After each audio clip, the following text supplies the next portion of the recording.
esse gancho, porque, por exemplo, eu vou fazer uma pergunta antes, amor, posso? Tá.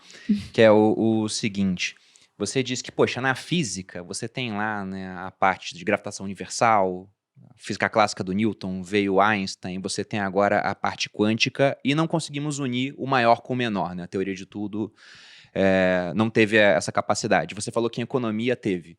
Mas se a gente pega, os debates entre economistas são muito mais acalorados do que entre físicos, por exemplo.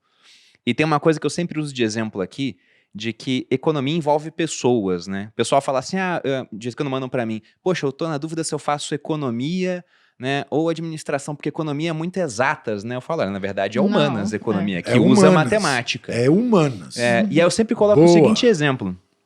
Física, por mais complicado que seja, pô, você tem fórmulas, você consegue prever se você lança... O Elon Musk lançou um foguete, ele sabe o minuto que o foguete vai chegar em Marte. Ele tem toda essa capacidade de previsão. Em economia não dá. Se eu pego, por exemplo, uma pedra e jogo num lago, é físico, ela vai afundar. Se eu jogo um pedaço de isopor e jogo num lago, é físico, vai boiar. Se eu pego o Fábio e o Edu que estão assistindo aqui e jogo os dois num lago, eu não sei o que vai acontecer. Os dois podem nadar, podem afundar. Você deu um bom exemplo. Podem sair de lá e me jogar no lago, por exemplo. Olha, você fez uma divisão que é fundamental. Uma é humanas e a outra realmente são exatas, entre aspas, que também não são exatas. Porque a física diz que se você soltar uma pedra, a lei da gravidade diz que se você soltar uma pedra ou uma pluma, as duas iam chegar ao mesmo tempo lá embaixo. Porque a física clássica, ela supõe que não há atrito, está no vácuo. Aí quando entra a realidade, que é a resistência do ar, aí a pedra cai antes da... Aí você diz a física está errada? Não. É que as hipóteses ali tiveram uma pequena variação.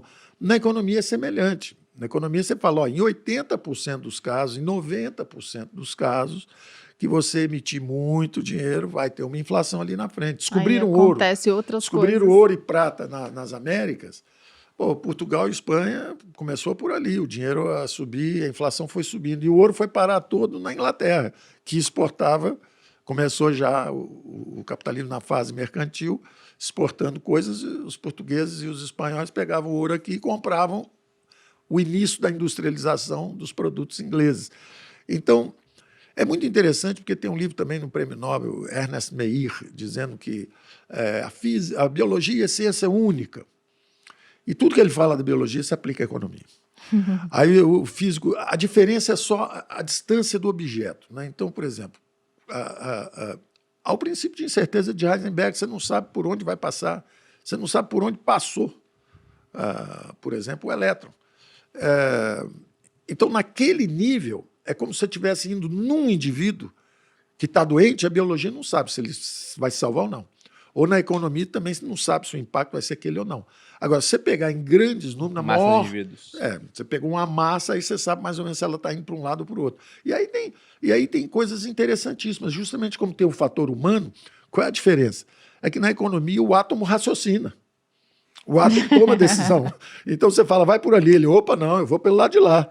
Por exemplo, você às vezes aumenta o imposto e o cara... Não vai ser mais arrecadação, vai ser mais sonegação e arrecada menos, ou por a exemplo. empresa quebra, desaparece. Ou a empresa quebra. Você já leu Fundação, Paulo? Do Isaac Asimov? Não, engraçado. Eu tenho que ser franco. Eu, na minha busca da realidade, porque o que une todas essas ciências? Porque a ciência, às vezes, é um nome muito nobre, na verdade, para conhecimento. O que caracteriza todas essas ciências, seja a biologia, seja a física, seja a economia agora, na verdade, é o método científico. O que nós temos de comum é o método científico. E o método científico é o seguinte, não há certeza de nada.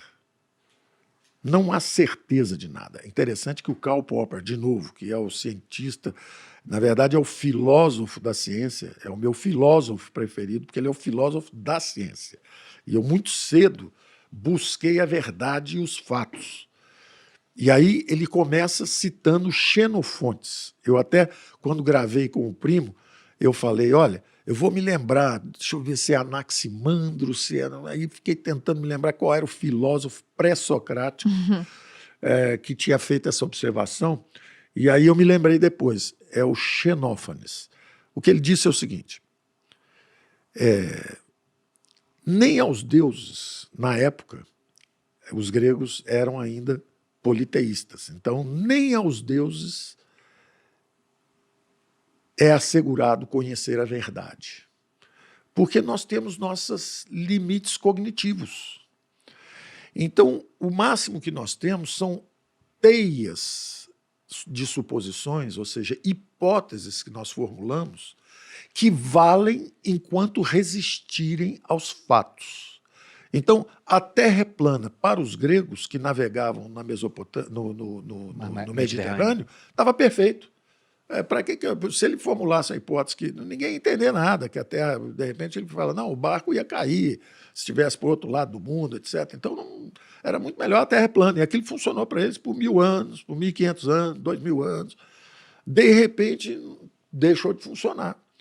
Quando, já navegando com orientação da astronomia, começaram as grandes expedições, e, de repente, sai um Fernão de Magalhães, dá a volta e chega lá de novo e fala, então é esférica. Porque eu fui numa direção só, fiz a circunnavegação, dei a volta ao mundo. Então, ela não é plana, ela é esférica.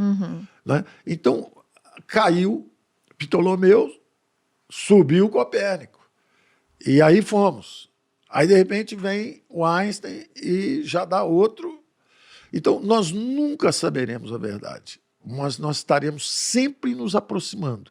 E quando a coisa é muito próxima, por que a gente tem esse enorme respeito, por exemplo, por uma engenharia, por uma coisa assim? Porque a coisa é muito próxima. Ele faz um prédio e nós estamos aqui, mas de vez em quando cai um prédio. O cara errou o cálculo. Né?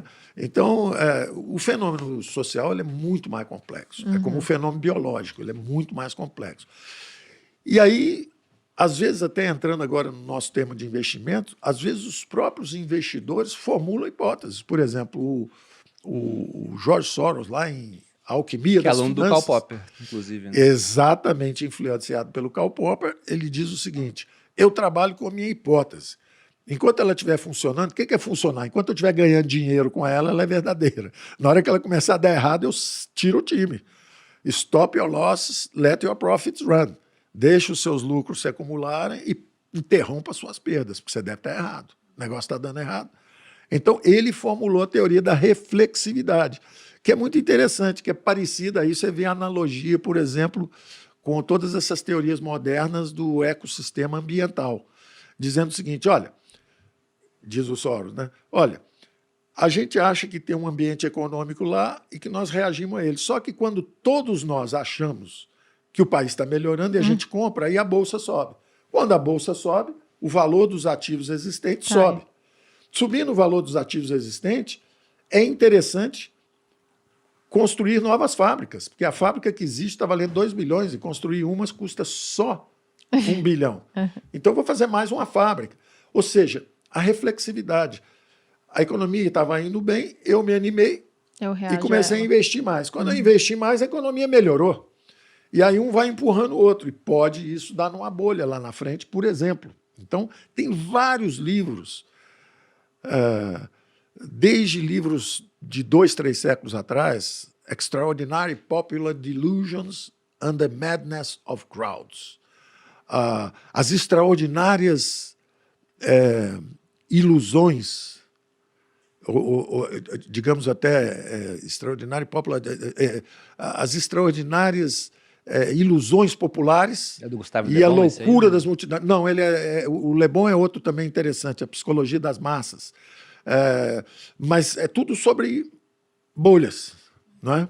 Então, tem assim umas 20, 30 livros super interessantes sobre bolhas. Aí tem 20, 30 livros sobre os Money Wizards, os Money Masters, os Money não sei o quê.